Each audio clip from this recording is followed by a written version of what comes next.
وسلم وبارك عليه صلى الله على محمد صلى الله عليه وسلم صلى الله على محمد صلى الله عليه وسلم صلى الله محمد صلى الله عليه وسلم صلى الله على محمد صلى الله عليه وسلم أنت شمس أنت بدر أنت نور فوق نور أنت شمس أنت بدر أنت نور فوق نور أنت إكسير وغالي أنت مصباح صدوري مريم صلى الله على محمد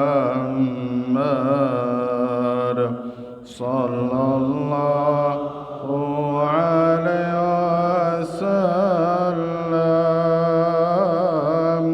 صلى الله على محمد صلى الله عليه وسلم يا حبيبي يا محمد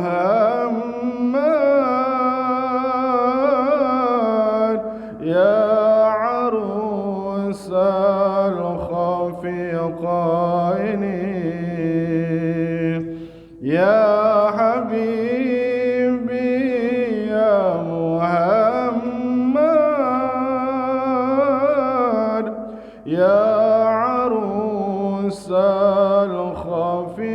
الخفيقين يا مؤيد يا ممجد يا إمام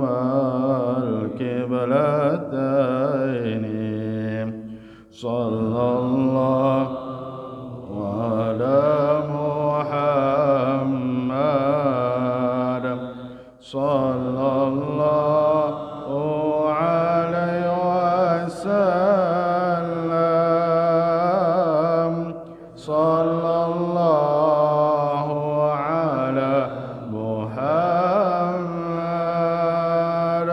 صلى الله عليه وسلم اللهم صل وسلم وبارك عليه. Assalamualaikum warahmatullahi wabarakatuh.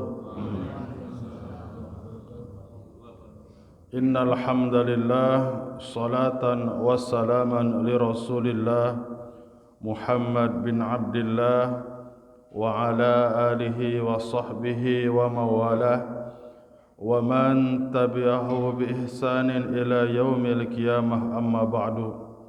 Ashhadu an la ilaha illallah wahdahu la syarika lah wa ashhadu anna sayyidana wa nabiyyana Muhammadan abduhu wa rasuluh. Allah اللهم فصل على سيدنا محمد وعلى آله وصحبه وسلم.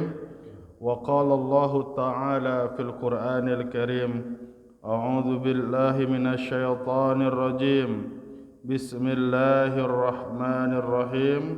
لقد كان لكم في رسول الله أسوة حسنة.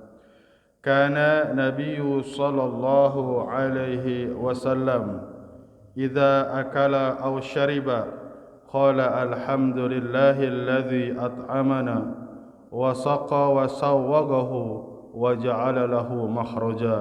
صدق الله العظيم وصدق رسوله الحبيب الكريم ونحن على ذلك من الشهيدين. Hadiratul kiram, bapak-bapak jamaah pengajian Masjid Al-Amin, mata'allahu fituli hayati. Mudah-mudahan pada kesempatan yang berbahagia ini Allah Subhanahu wa taala jadikan kita orang-orang yang selalu istiqomah, jadikan kita orang-orang yang selalu diberikan kekuatan untuk melaksanakan wadhaiful a'mal. Wadhaiful amal itu amalan-amalan ibadah rutinitas seperti sholat berjamaah, sholat duha dan pengajian.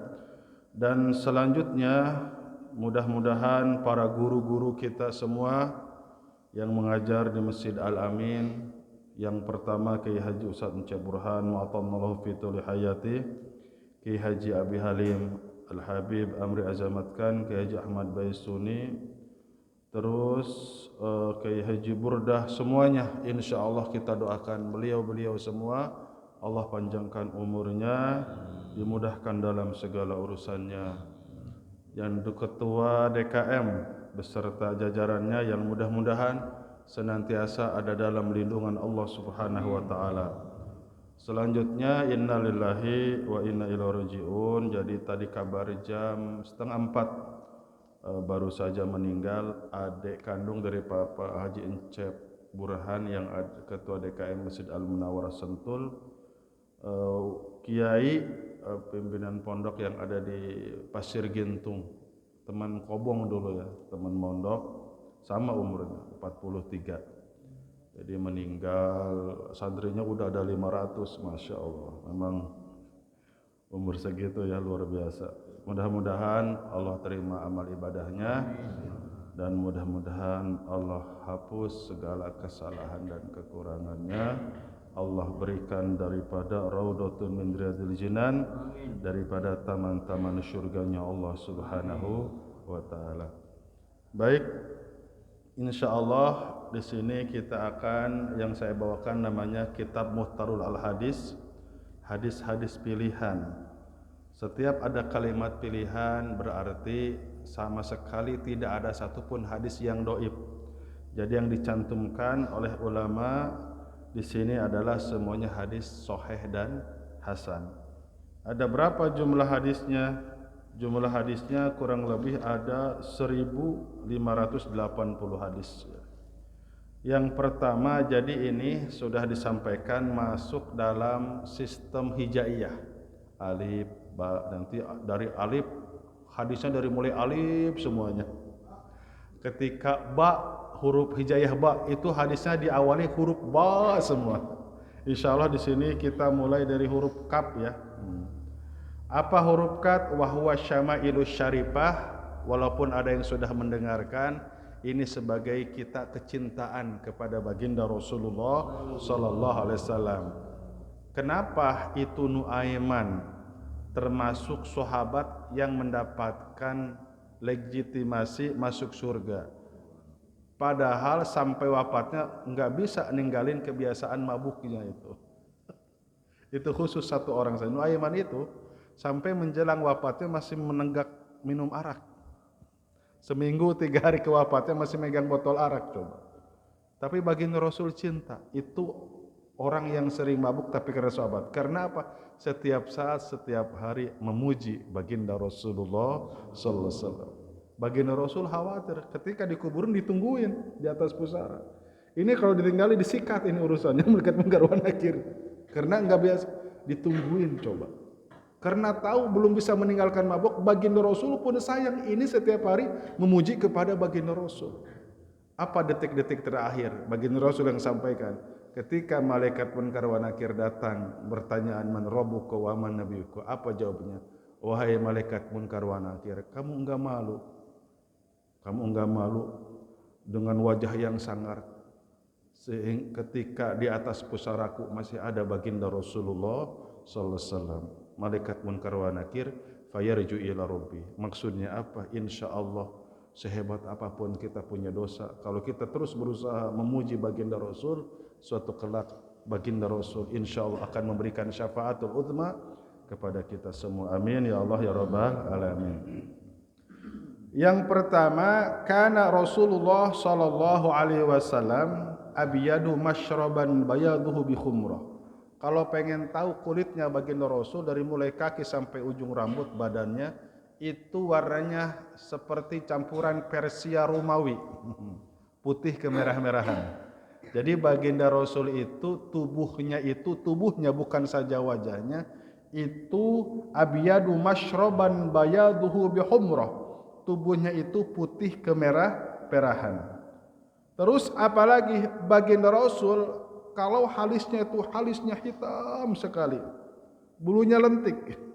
Wa kana swadul hadaqa ahdal pal asfar. Jadi bulu matanya lentik, ininya sangat hitam. 2. 3. Warna yang disukai oleh baginda Rasul apa? Kana ahabul alwan ilail hadrah.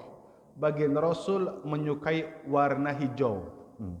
Jadi baginda Rasul paling sering pakai imamah hijau. Makanya kubah di Masjid Nabawi, khusus kubah Masjid Lama, kubah di makam baginda Rasulullah SAW itu kubahnya berwarna hijau.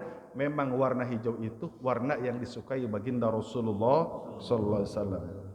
Yang selanjutnya baginda Rasul itu apa? Kana khafunas salat tamam. Paling ringkas, yang paling bijaksana ketika walaupun ayat-ayat panjang itu ringkas.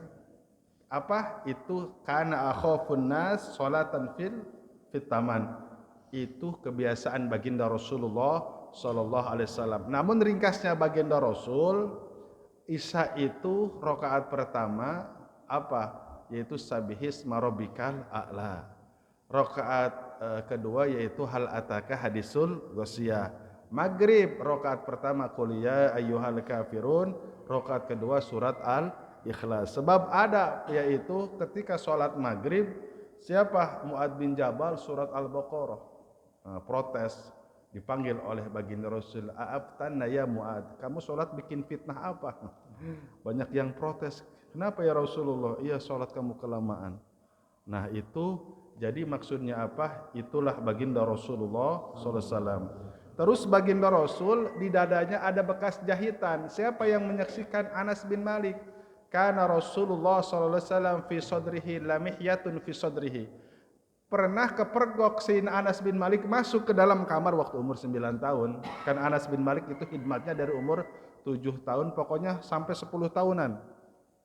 Dan melihat itu apa? Aku melihat ada bekas jahitan di dada baginda Rasulullah sallallahu alaihi wasallam. Jadi ini ada cerita unik. Apa cerita unik? Dan mengharukan. Ketika baginda Rasul menjelang wafat pada waktu haji wada, kata baginda Rasul, siapa yang punya urusan dengan aku, coba berdiri. Nanti ketika aku wafat, aku tidak punya urusan dan tidak punya beban. Sehingga aku tidak berat ketika mempertanggungjawabkanku di hadapan Allah. Tidak ada yang berdiri. Siapa? Mungkin aku punya hutang. Nah setelah wada, ada. Siapa? Ukasah. Ini Masya Allah. Ukasah itu tadinya enggak dijamin masuk surga. Karena tubuhnya nempel dengan baginda Rasul. Jadi begini, saya ya Rasulullah, engkau punya urusan dengan aku. Oh ngamuk itu. Ini sahabat kok masih hitung-hitungan sama baginda Rasul. Kata Ukasah, engkau punya urusan denganku. Abu Bakar Siddiq berdiri, Umar berdiri, Utsman berdiri, Sayyidina Ali berdiri. Wahai Ukasah, kalau engkau baginda Rasul punya urusan dengan kamu, dulu pernah menyakiti, biar aku yang menggantikannya. Aku yang menebusnya, kamu pengen berapa onta? Kita patungan, kamu pengen berapa ratus dinar? Kamu pengen berapa miliar?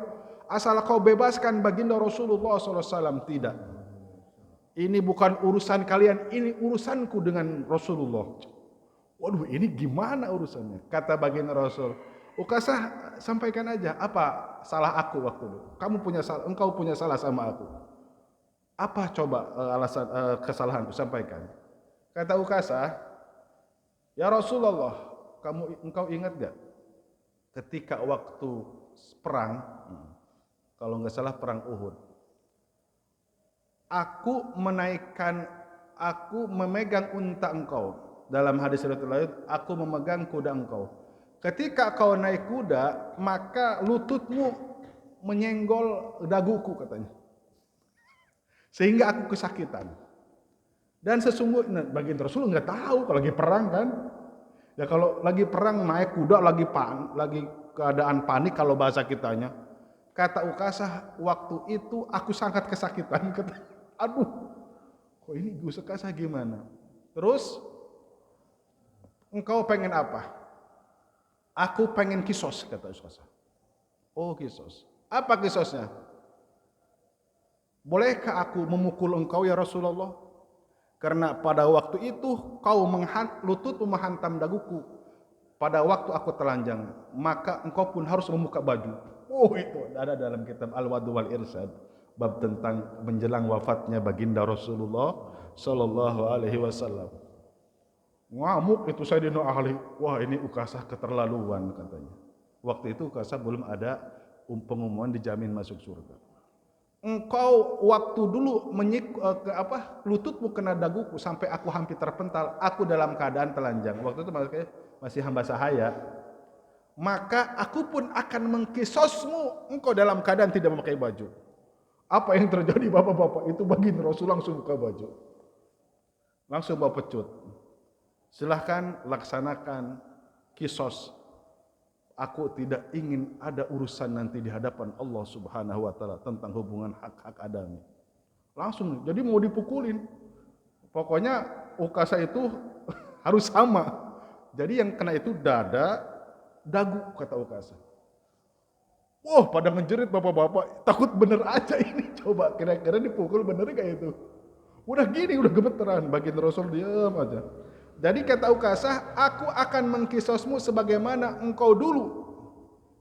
Jadi dada sama dagu terkena sikutan, dek gitu, sampai mau terjengkal.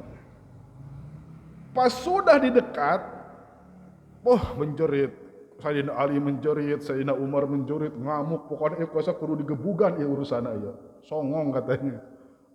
Pas mau dipukul maka dilepaskan pecutnya. Jadi baginda Rasul itu posisinya berdiri, langsung itu Ukasah memeluk tubuh baginda Rasulullah sallallahu alaihi wasallam. Ya Rasulullah, aku berharap aku sebetulnya dari dulu ingin memelukmu ya Rasulullah. Maka tolong doakan aku. Apa kata baginda Rasul?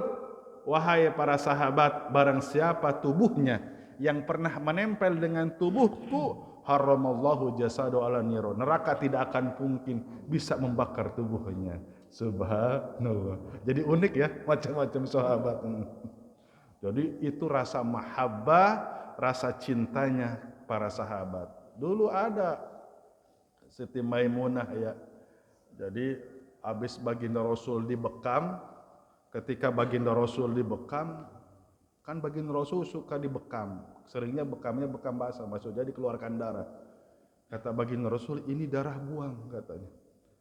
Udah tuh dibawa, cepat amat balik lagi, kamu cepat amat buang darah, katanya. Kata itu Siti Maimunah, ya Rasulullah, aku sudah buang itu darahmu ke dalam perutku. Maksudnya aku sudah minum darahmu. Baginda Rasul enggak nyuruh. Apa kata baginda Rasul? Barang siapa darahnya yang menyatu dengan darahku, sama haramallahu jasadahu ala niran. Subhanallah ya karim. Itu namanya tabarukan. Pengen ketempel kebaikan, ngalap berkah. Itu ada. Para sahabat itu kalau ketemu baginda Rasul cium tangan, cium kaki. Baginda Rasul kalau lagi wudu ditungguin sama sahabat. Beres wudu, langsung rebutan. Itu tabaruk ada. Nah kalau di pesantren, tapi kalau bekas minum enggak, itu adab. Ya. Kadangkala memang kalau di pesantren itu masa gelas guru diminum bareng-bareng santri. Jadi memang itu kebiasaan bingung. Jadi kalau misalkan habis minum nih ya, habis minum dari turun-temurun, habis minum nih, makanya akhirnya benar kalau di pesantren itu dikasih botol kan langsung bisa dibuang.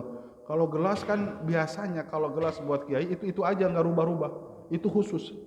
Nah ada satu kejadian minum yang paling cepat itu habis Fanta, Sprite dulu kan gitu ya.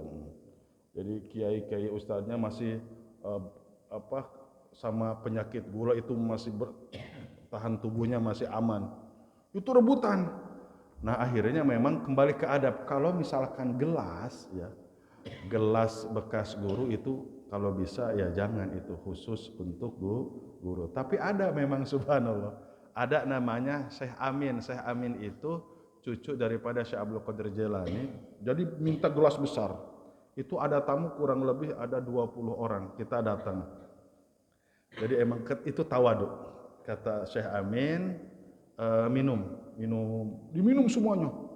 Kan macam-macam, ada yang bawa jigong, ada yang preman itu kan, ada yang datang itu mahaba gitu ya. Ya gak tahu sholat subuhnya jam berapa apa ya. Tapi Masya Allah, minum. Beliau terakhir contoh ya.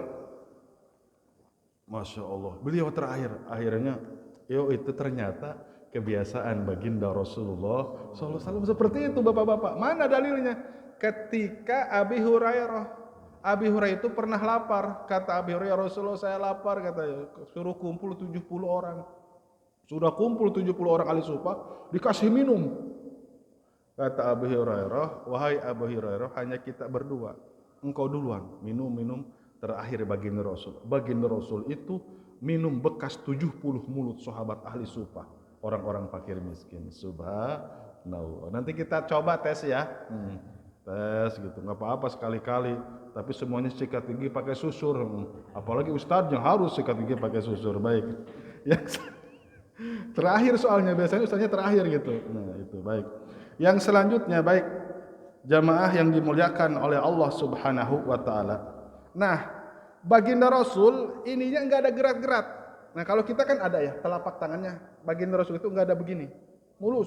Nah, pernah Abu Bakar Siddiq wala masistu illa kaffa Rasulullah sallallahu alaihi wasallam illa dibajan wa hariron. Setiap aku bersalaman dengan tangan baginda Rasul, itu apa?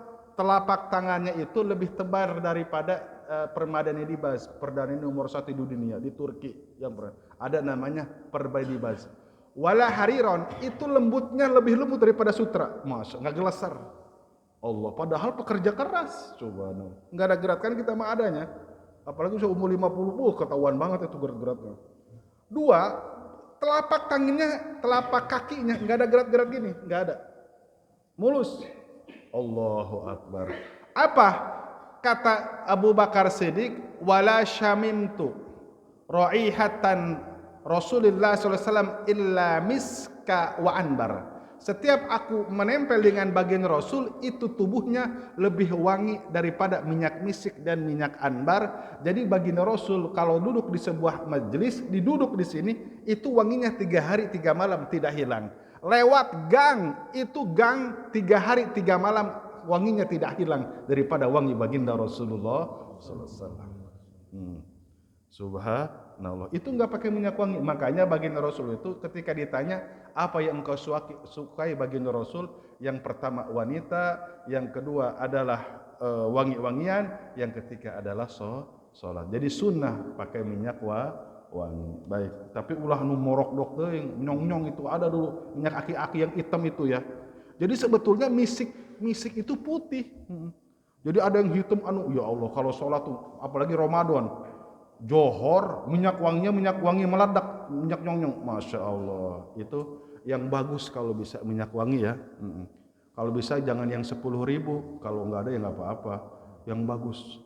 Baik, yang selanjutnya bapak-bapak yang dimuliakan oleh Allah Subhanahu wa Ta'ala, Terus baginda Rasul itu kana idza akhadha madja'ahu minal lail wa doa yadahu tahta khaddahu. Baginda Rasul kalau mau tidur begini. Dan baginda Rasul lebih sering tidak memakai bantal daripada memakai bantal. Terus sekali pakai bantal, baginda Rasul itu kadangkala kayu, ditutup pakai kain. Maka langsung tidur di atas kayu yang ditutup pakai kain dan tidurnya begini. Subhanallah. Tapi umat-umatnya, songong. Beli bantal super pilo dulu yang harganya 600.000. Masya Allah. Makanya ada itu di Eropa, itu enak banget kerjaan bapak-bapak. Ada kasur, jadi tes uji cobanya, dia pura-pura tidur. Jadi harus menunjukkan enak itu tidur. Sekali dia dapat pekerjaan pura-pura tidur, dapat $1.000. Bapak silakan, saya juga minat kalau gitu. Coba kalau 10 kasur, $10.000 sehari. Jadi ada di London itu kerjaan yang nyantai. Kerja nyantai gaji serius, tidur doang. Pokoknya pura-pura ngorok. Wah, itu kan nyaman kan itu padahal pura-pura. $1.000. Masya. Pura-pura. Baginda Rasulullah SAW bukan di kasur yang empuk, tapi di pelepah korma. Makanya baginda Rasul pernah pas bangun tidur, ketahuan sama Sayyidina Umar ada gerat di sini. Kan ada ya genteng. Genteng itu bahasanya bekas tidur dari pelepah korma. Sayyidina Umar nangis. Ya Rasulullah, orang-orang Roma, orang-orang Persia di atas kasur yang empuk. Apa kata baginda Rasul? Apakah kamu ridho? Kamu enggak ridho, dunia untuk mereka dan akhirat untukku. Subhanallah. Intinya kita jangan berlebihan dalam gaya hidup ya. Yang bikin orang itu adalah gaya hidup. Baik.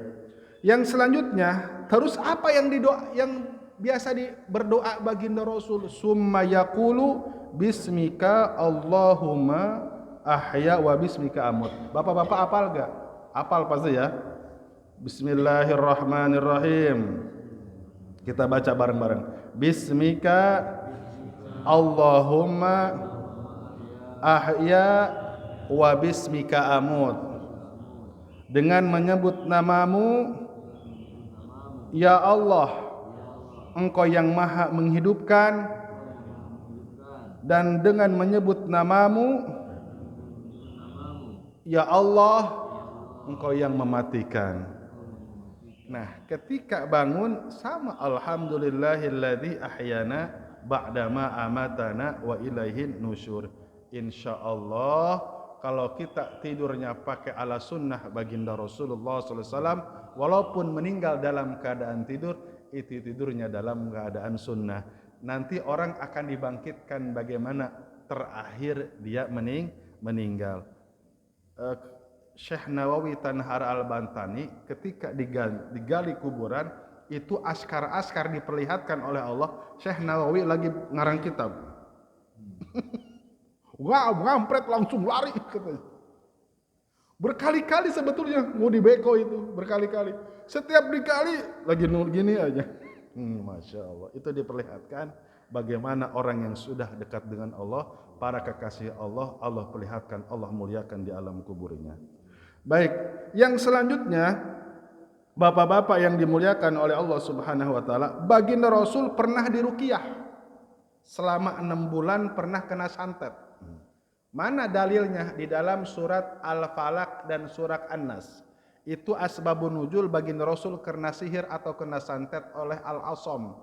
Oleh Al-Asam itu, mohon maaf matanya buta, punya anak perempuan 4. Semuanya jago sihir, enggak ada satupun yang hafiz Al-Quran. 4-empatnya jago sihir. Itu orang Yahudi. Ketika kejadian di Mekah, ditaruh 11 boneka. Jadi disuruh nyuri itu rambut. Jadi rambut Rasulullah tetap ada yang nempel. Jadi ada anak Yahudi yang pura-pura main ke sana. Nanti engkau kalau ada rambut Rasulullah ambil. Terus diikatkan ke boneka, dipotong-potong, ditiupkan mantra-mantra. Wa min syarri nafasati fil uqad. Dan seburuk-buruknya mantra-mantra yang dia tiupkan fil uqad di dalam ikatan-ikatan boneka. Jadi rambut baginda Rasul makanya kena itu. Ada hikmahnya tapi. Disimpan, maka apa yang terjadi? Mendadak baginda Rasul berat nggak bisa bangun. Kena 6 bulan. Tapi sholat berjamaah digotong, imamnya Sayyidina Abu Bakar Siddiq gantian. Kadang siapa Sayyidina Ali. Nah, akhirnya apa yang terjadi? Kana idashtaka raqahu Jibrilu alaihi salatu wassalam qala. Ketika sebelum turun surat Al-Falaq dan Anas, Allah perintahkan khusus malaikat Jibril untuk meruqyah baginda Rasul agar dikeluarkan ilmu-ilmu santet yang menempel. Mana bacaan ruqyah malaikat Jibril ketika meruqyah baginda Rasul? Bismillahi yubri'uka min kulli da'in. Dengan menyebut nama Allah, ya Allah semoga engkau sembuhkan engkau min kulli da'in daripada penyakit, wa yashfika min syari, dan semoga Allah menyembuhkan engkau, menyehatkan engkau, wa min syarri hasidin, daripada keburukan orang yang hasud. Orang yang hasud itu biasanya nyantet. Orang Yahudi itu cara hasudnya dengan santet. Wa idza hasad wa min syarri kulli di'ainin, dan daripada keburukan setiap yang melihat. Di'ainin itu apa? Syarul ain, lara ain. Lara ain itu begini. Ini rumah tadinya biasa. Oke, baik.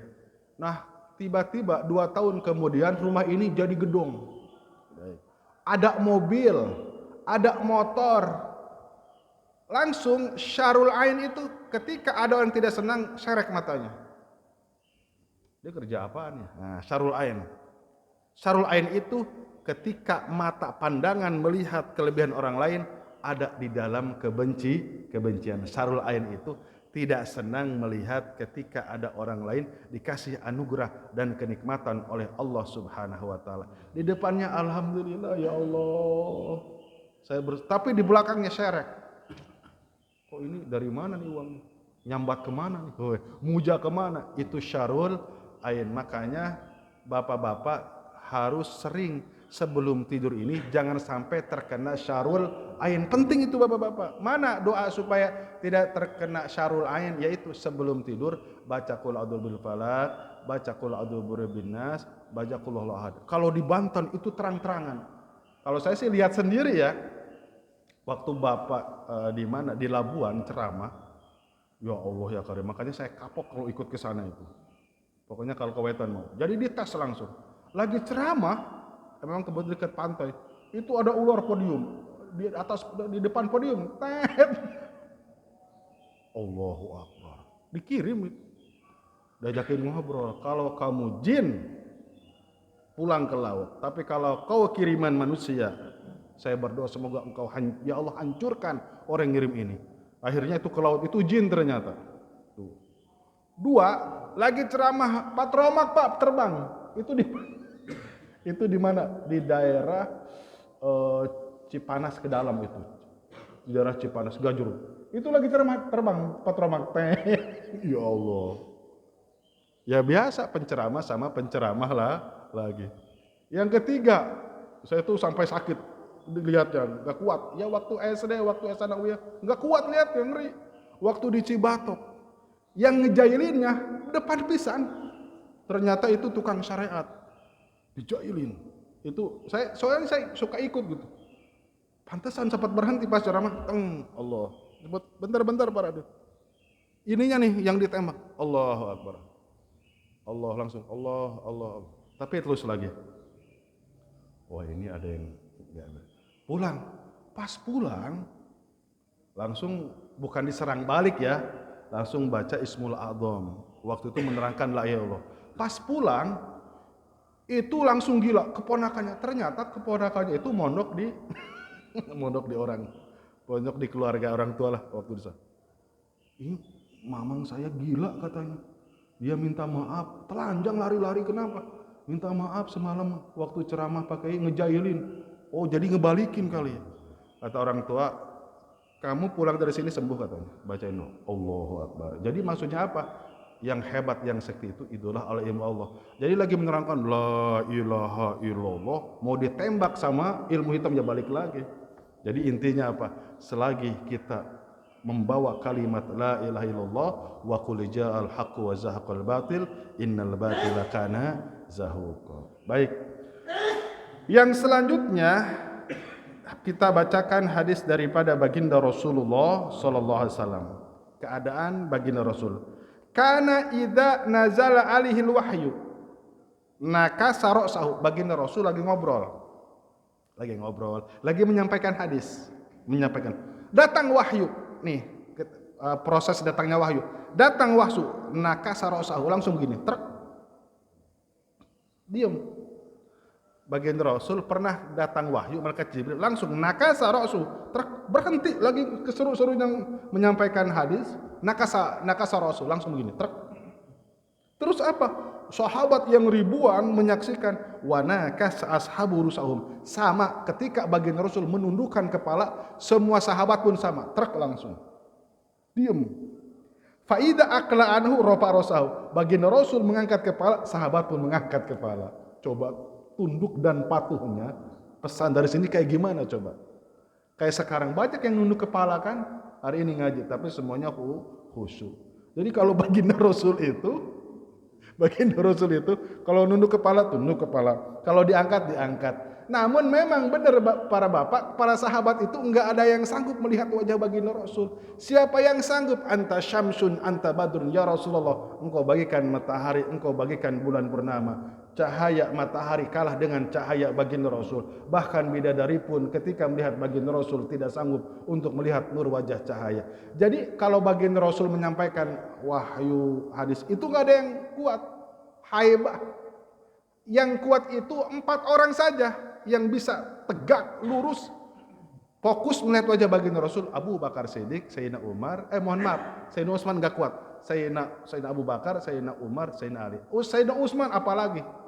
Orang yang paling pemalu. Kata baginda Rasul, ana astahi ila Utsman. Tidak ada yang paling aku sangat malu kepada Utsman. Kenapa? Li'anna Jibril yastahi ila Utsman, karena malaikat Jibril malu terhadap Sayyidina Utsman. Sayyidina Utsman pemalu. Makanya kalau ada kiai ustaz pemalu gini aja, itu berarti masih ke Sayyidina Utsman itu ya. Baik. Yang selanjutnya, karena idza nazala alaihil wahya sami'a inda wajhi. Harus tahu bapak-bapak, ketika turun wahyu macam-macam, ada yang berbentuk lonceng. Ketika di atas kuda baginda Rasul, di atas unta menggigil. Nirisan, itu datang wahyu. Ada juga kadawi nahli. Ketika turun wahyu itu apa? Baginda para sahabat mendengarkan itu seperti suara lebah. Diam semuanya. Berarti kalau ada suara lebah tiba-tiba, itu suara ketika proses turunnya wahyu, malaikat Jibril membacakan firman Allah dari Allah Subhanahu wa taala kepada baginda Rasul. Itu suara lebah kedengarannya oleh sahabat ketika malaikat Jibril menyampaikan wahyu. Padahal suara malaikat Jibril. Bapak-bapak kalau ada lebah, malaikat Jibril bukan, lebah itu mah asli ya. Karena wahyu sudah selesai selama 23 tahun. Yang selanjutnya, apa kebiasaan baginda Rasul? Kana idza khala binisaihi. Ini buat kita nih sama istri kita. Kana idza khala binisaihi aliyana nasi. Baginda Rasul ketika bersama para istrinya, subhanallah, ketika bersama Siti Aisyah, ketika bersama Siti Khadijah, ketika bersama Siti Maimunah, aliyanu nasi, manusia yang paling lembut perlakuannya kepada istrinya, subhanallah. Dan baginda Rasul itu biasa bapak-bapak tidur, mohon maaf, kepala yang mulia baginda Rasul itu tidur di atas paha Siti Khadijah. Ada itu di dalam kitab Tajul Arush itu Siti Khadijah naon karah lihat nyiaran ini, tapi naudzubillah nggak mungkin ada lisa atau apa, jadi megang pura-pura nyari kutu, malah nggak ada kutu. Nah, kalau kita mah bener ada dulu ya, dibelai Allah. Bapak-bapak gitu nggak sama istrinya? Gitu, paling 1 tahun pertama pengantin baru masih ya, masih tahun kedua masih. Baginda Rasul enggak, terus sampai menjelang wafatnya. Terus subhanallah, baginda Rasul itu enggak pernah nyela makanan. walaupun itu makanan parah rasanya. Teka dieu, teka ditu, teka barat, teka timur. Baginda Rasul enggak pernah mencela makanan. Siti Aisyah masukin garam ke susu, nyelaga enggak. Tapi jadi indah itu suasana. Ya Humairah, aduh itu asbabul wurudnya. Wahai wajahmu putih yang kemerah-merahan, malu kan masukin garam. Wahai wajahmu yang putih kemerah-merahan, kau masukkan itu garam ke dalam susu karena begitu rasa cintamu yang begitu tinggi kepada aku. Subhanallah. Bapak-bapak nanti gitu, dimasukin semen ke kopi, masya Allah, enak ini kopi, rasa 3 roda. Apa-apa sekali lagi. Baik. Yang selanjutnya, wa akramun nasi dhahkan basaman. Dan baginda Rasul kepada siapapun, tetangga, sahabat, sama orang non muslim, sama orang kafir, dhahkan basaman, sering senyum. Pandangan pertama setiap ketemu seseorang apa? Akramas dhahkan basaman, pasti senyum. Ketemu orang senyum, ketemu orang senyum. Subhanallah. Jadi kita praktekkan, kalau senyum itu enggak ketahuan, punya uang enggak punya uang enggak ketahuan kalau senyum. Tapi itu sunnah bapak-bapak. Jadi insya Allah ya, tabassumuka li akhika shadaqatun, ada hadisnya. Senyummu terhadap saudaramu adalah sedekah. Jangan salah digunakan. Sama perawan cantik senyum aja, sama janda cantik senyum aja. Jadi harus ke semua orang. Sama laki-laki cemberut baru. Harus semua orang. Baik. Yang selanjutnya, hadirin jamaah yang dimuliakan oleh Allah Subhanahu wa taala. Kana idza tasawwara, ketika baginda Rasul bangun malam, ini bangun malam nih khusus, bangun malam itu ketika mau sholat tahajud, mau sholat hajat, mau baca Quran, ini yang sering dibaca oleh baginda Rasul. Hadis riwayat Imam Hakim, sanadnya daripada Siti Aisyah, kesaksian langsung satu rumah dengan baginda Rasul. Coba kita baca bareng-bareng Pak ya. Bismillahirrahmanirrahim. La ilaha illallah al-wahidul qahhar Rabbus samawati wal ardi wa ma bainahuma al-azizul ghaffar. Tidak ada Tuhan selain Allah, Allah yang maha tunggal, yang maha memaksa, yang mengurus 7 lapis langit dan 7 lapis bumi, dan makhluk-makhluk di antara keduanya. Allah yang maha gagah, Allah yang maha pengampun. Insya Allah ya, nanti bapak-bapak kalau bangun tidur, ketika mau sholat tahajud, ketika mau baca Quran, baca bacaan ini. Yang selanjutnya, apa saja yang dilakukan oleh baginda Rasul? Baginda Rasul kana idza ja'ahu amrun yusarru bihi kharra sajidan. Ketika ada sesuatu perkara urusan terus bisa diselesaikan, apa yang terjadi? Sajidun syakiran lillahi azza wa jalla, langsung sujud dan mengucapkan syukur kepada Allah. Jadi bapak-bapak itu nasihat buat kita, bapak-bapak contoh naik jabatan langsung sujud syukur. Tapi jangan di tempat ramai, di rumah ya, sendiri kita dengan Allah. Bapak-bapak insya Allah nanti bulan besok, pokoknya setiap sesuatu yang bikin bahagia bersyukur. Bapak nanti ditempatkan di kerjaan ini, bersyukur. Apapun itu kerjaan, yakin ini semuanya pilihan Allah. Bapak mau kerja di divisi mana, beda tempat, beda PT, syukur. Bapak insya Allah Bapak pensiun, syukur, sujud syukur. Berarti kita fokus ibadah. Oh Bapak sekarang naik jabatan, syukur. Bapak dilempar ke Papua, syukur. Pokoknya apapun yang terjadi dengan pekerjaan kita, itu kita bersyukur. Sesuatu yang bisa diselesaikan itu bersyukur. Seperti apa? Orang yang belum nikah sama perawan sama bujang terus nikah, kan ngelamar itu detik-detik penentuan diterima atau enggak ya. Tapi kalau orang Indonesia pasti diterima aja ya, karena memang udah ada kesepakatan. Bapak ini saya punya anak, mau ada maksud yang baik, pengen menikah dengan putri Bapak. tolong jawabannya diterima atau enggak. Terus alhamdulillah lamaran Bapak saya terima. Itu harus sujud syukur. Baik. Yang selanjutnya, Bapak-bapak pengen apa nih? Saya pengen nanya sujud syukurnya. Pak Jul, Pak Haji Oon, kata istrinya, saya ridho Bapak Jul, Pak Haji Oon kalau misalkan ada wanita yang ingin dinikahi, kalau boleh saya yang nyerikan. Itu harus lama sujudnya itu. Harus 1000 kali. Alhamdulillah ya Allah. Alhamdulillah. Ternyata mimpi. Coba itu. Mau kiamat.